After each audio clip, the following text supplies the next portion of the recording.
जादू टोना जैसी चीजें खतरनाक है, लेकिन जब उनका प्रयोग एक बहू के हाथों होता है तो वो कितनी मजेदार हो जाती है, खुद देखिए। रामगढ़ गांव में सुधा रहती थी। सुधा की सास उससे बड़ा काम कराती, तो पति ऐसा जो ना कभी घुमाने ले जाता और ना ही कभी कोई तोहफा लाता। बेचारी इस बात से हमेशा दुखी रहती, लेकिन एक दिन उसकी जिंदगी बदल जाती है। अरे सुधा, सारा दिन न जाने क्या क्या सपने देखती रहती है। जाकर कुछ बढ़िया सा खाना बना कर ले आ। सपना ना देखो तो क्या करूं? मेरे तो कर्म ही फूट गए जो ऐसे घर में शादी हो गई।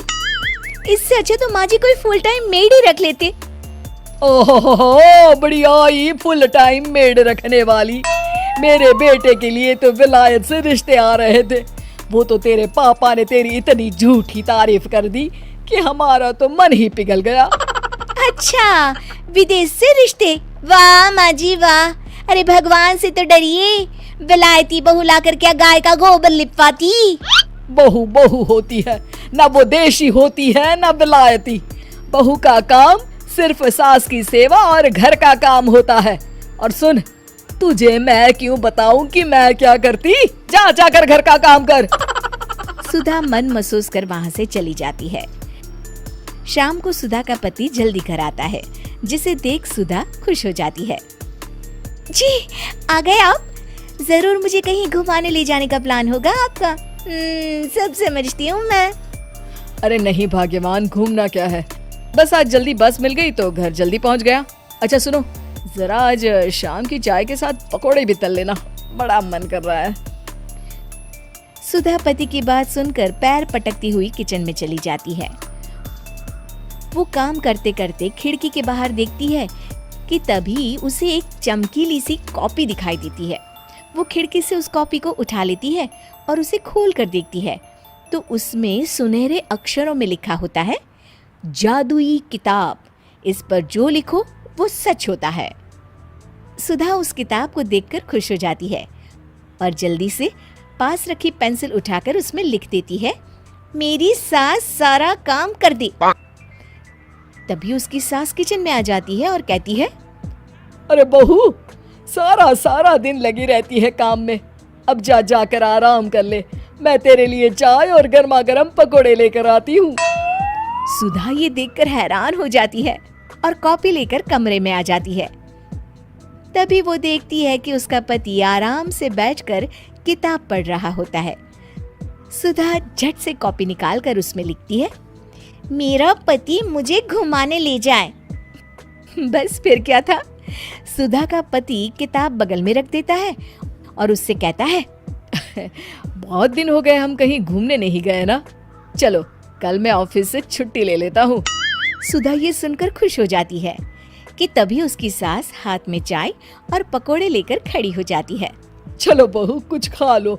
अरे किस्मत वाले हैं हम जो हमें तू मिली, वरना मेरे बेटे की शादी कहीं तय ही नहीं हो रही थी। कोई लड़की इस घर में शादी नहीं करना चाहती थी। ले बहू, खा ले। अब तो सुधा की बल्ले बल्ले हो गई थी। सुधा की सास और पति बस उसके इशारों पर घूमते। एक दिन सुधा को सास का हार पसंद आ जाता है। वो सास से कहती है, माँ जी कितना खूबसूरत हार है, क्या ये हार आप मुझे दे देंगी? ओए होए, बढ़िया ही, मुझे दे देगी? अरे तेरी माँ ने दिया है ना मुझे, जो मैं तुझे दे दूं? मैं अपने एक भी गहने तुझे कभी नहीं दूंगी।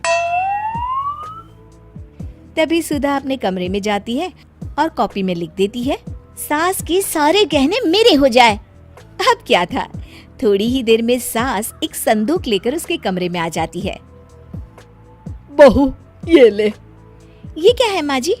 बेटा ये मेरे गहने हैं, अब मुझ बुढ़िया पर तो ये अच्छे नहीं लगते। तेरी तो उम्र है पहनने उड़ने की, ये ले गहने तू ही रख ले। तभी सुधा की नजर उस हार पर पड़ती है जो सासू माँ ने पहना है। और माँ जी ये हार जो आपके गले पर है? सास हार उतारते हुए कहती है, हाँ बहू ये भी ले ले। फिर कान के टापस उतारते हुए कहती है, ये ले बेटा, तू ये भी ले ले। फिर एक एक कर वो अपने सारे पहने हुए गहने उतारने लगती है। ये भी ले ले बहू, ये भी ले ले। सुधा तो खुशी के मारे बौखला जाती है। हाँ हाँ, लाइए लाइए, लाइए लाइए। तभी सुधा का पति उसके पीछे आकर खड़ा हो जाता है और जोर से चिल्लाता है, अरे सुधा, क्या हुआ? क्या लाइए लाइए कर रही हो? अरे जरा कढ़ाई में तो देख लो, सारे के सारे पकोड़े जल गए। तभी सुधा की सास भी उसके सामने आ जाती है।